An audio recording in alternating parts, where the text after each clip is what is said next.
అందరికీ మరణాతండి. ఈ రోజు వాక్యము మార్కు సువార్త 7వ అధ్యాయము 34వ వచనాన్ని చదువుకుందాం. ఆకాశం వైపు కన్నులెత్తి నిట్టూర్పు విడిచి ఎఫత్తా అని వానితో చెప్పననే మాట మనకి కనబడతా ఉంది. ఈ మాట యొక్క ఆత్మీయ అర్థం ఏమిటో ఈ దినం నేర్చుకుందాము. ఒక రోగి చెవుడు నత్తి గల రోగముతో ఉన్న వ్యక్తిని ప్రభు యొద్దకు తెచ్చినప్పుడు ప్రభువు వానిని స్వస్థపరిచారు. ఎఫత్తా అనగా తెరవబడుట.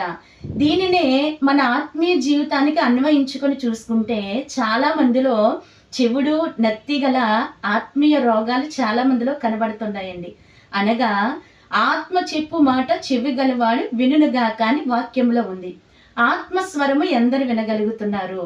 అలాగనే దేవుని గూర్చి ఎందరూ సాక్ష్యం ఇవ్వగలుగుతున్నారు, మంచిగా ప్రార్థించగలుగుతున్నారు, పాటలు పాడగలుగుతున్నారు.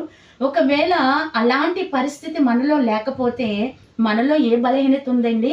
చెవిటితనము, నెత్తితనము.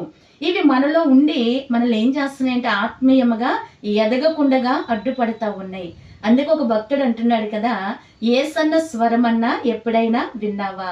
దేవుని స్వరం ఎప్పుడైనా విన్నారా? మీరు విని గ్రహించుకుంటున్నారా? ఒకసారి ఆలోచన చేయండి. ఒకవేళ మీరు వినలేకపోతున్నారు, ఆత్మస్వరాన్ని వినలేకపోతున్నారు అని అంటే మీలో ఏదో బలహీనత ఉంది. కనుక పరిశుద్ధాత్మ దేవుడు మన నిమిత్తమే చాలా దుఃఖిస్తామన్నారండి. సంఘం ఎప్పుడూ కూడా దేవుని స్వరం వినాలి. ఈ కడవరి దినములు ప్రభు యొక్క రాక సమీపమైన దినములు కనుక ఈ దినములందు మనము ప్రభుని స్వరము విని ప్రభు రాకడికే ఆయత్తపడగల ధన్యత మనం కలిగి ఉండాలండి. సంఘం అంట వినే చెవిని కోల్పోతుంది అని భక్తులు అన్నారు. ఒకవేళ అలాంటి కోల్పోయిన స్థితిలో మీరున్నారేమో ప్రభు సన్నిధులు అడగండి. ఆయన స్వరం వినే ధన్యత, ఆయన గూర్చి మంచిగా పాడి ప్రార్థించి ఆయన మహిమపరిచే ధన్యత ప్రభు మీకు ఇస్తారు. అట్టి ధన్యత ఈ వాక్యం ద్వారా ప్రభు మీ అందరికీ దయచేయును గాక. ఆమేన్.